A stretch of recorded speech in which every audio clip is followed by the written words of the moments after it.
sekundaryang edukasyon sa London pagkatapos, bumalik siya sa Pilipinas at nag-aral sa La Consolacion College ng 2 taon, kung saan kumuha siya ng Bachelor of Science in Business Administration major in Management of Service Institution. Lumipat siya sa Pasig Catholic College at doon natapos ang kanyang degree sa Business Administration major in Computer Management.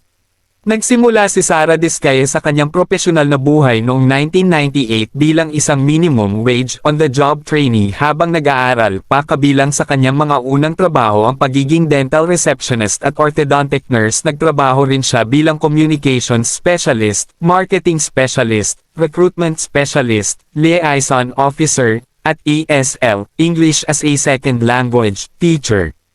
Ang kanyang kapalaran ay bumuti nang pumasok siya sa industriya ng konstruksyon mula sa mga administratibong tungkulin, naging Chief Financial Officer at Marketing Manager siya ng mga contracting firm sa pagdinig ng Senado,